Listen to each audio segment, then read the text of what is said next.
this is part one on a sort of review lecture on gene expression as well as the regulation of gene expression.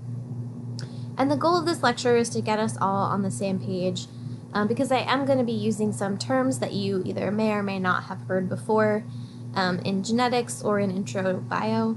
So I just wanted to make sure that we're all clear on what these terms mean, as well as how some of these processes related to gene expression work. And so we're going to start with a slight review of DNA structure. And so DNA is made up of monomers called deoxynucleotides. And each nucleotide is made up of 3 parts: a phosphate group, a 5-carbon sugar, so in the case of DNA that would be deoxyribose, and one of 5 different nitrogen bases. And so you can see the 5 different nitrogen bases down here.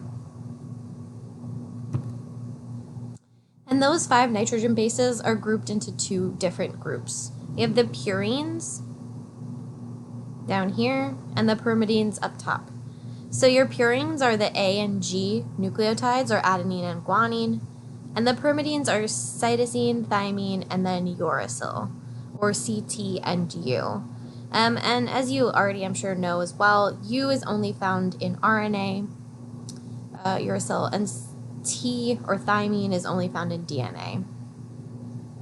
And they're based, these nitrogen bases are grouped based on their structures. And so you can see that the pyrimidines have the same cyclical structure here, and the purines have that sort of double cyclical structure down here. And the way that DNA is actually organized as a molecule is in a shape called a double helix, which is basically a twisted ladder. And the strands of the ladder, or the sides, are what are known as anti-parallel because they face in opposite directions, or they have opposite polarities. One is oriented from 5' to 3', and the other strand is oriented from 3' to 5'. And the rungs of the ladder are where those nitrogen bases reside, and that's what holds the 2 strands together.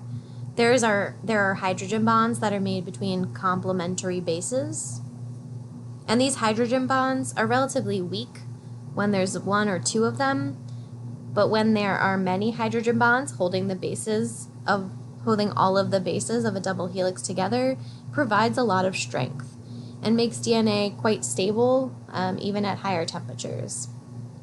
And when I say complementary bases, there are certain rules of base pairing, and only certain of the nitrogen bases can pair with each other.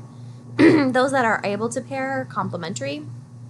And so adenine and thymine, or A and T, are able to pair with each other or are complementary, and cytosine and guanine are able to pair with each other or are complementary to each other as well.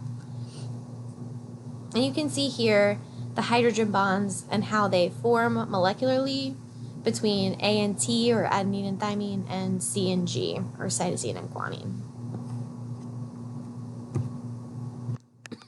And in addition to this double helical structure, DNA is further packaged into what we call chromosomes.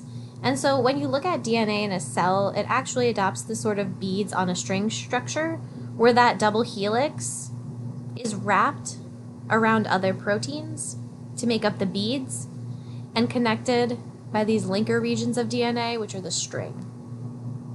And so DNA is organized into what are known as nucleosomes.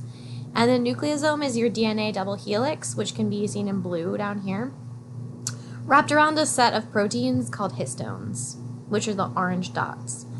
And these nucleosomes, or this kind of like histone DNA structure, is what make up the beads of that beads on a string organization. And if we zoom in into what this actually looks like more closely, there is actually an octamer of histone proteins that make up the nucleosome. So there's 4 different subunits. And then the DNA double helix wraps closely around this histone octamer core to make a complete nucleosome. And we're going to talk a little bit about modifications to histone proteins later and how that affects DNA structure. All of the modifications that we're going to talk about occur at these protruding histone tails. And so sometimes different chemical groups like methyl groups or acetyl groups can be added and removed to histone proteins, and it affects the DNA structure. Those modifications, adding histone or adding methyl groups and acetyl groups, happens on these histone tails that protrude out from the nucleosome. So if you wanted to see a more realistic structure of what the nucleosome looks like, these are some 3D structures here.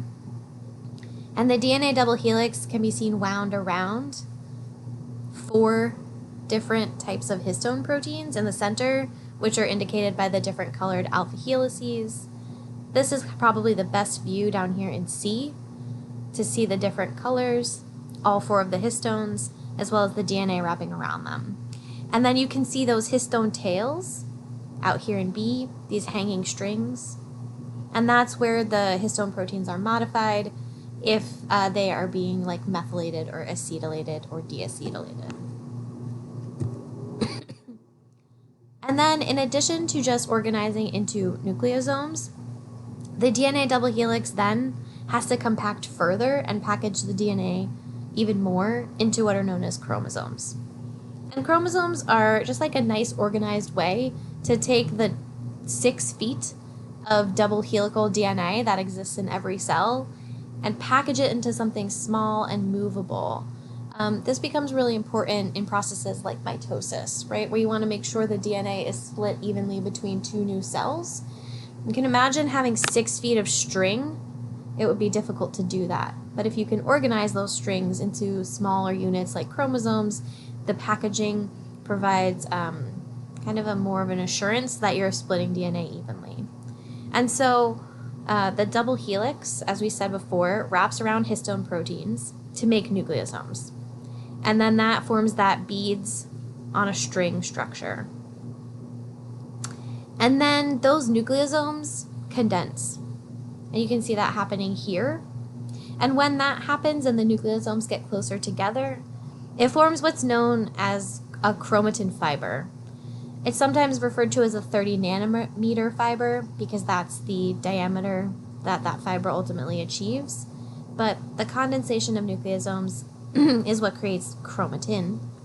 And then chromatin fibers further organize around a scaffold to form that X-shaped chromosome that we have all seen before, right? And so we have DNA wrapping around nucleosomes, condensing into chromatin, and then wrapping around a scaffold to form a chromosome.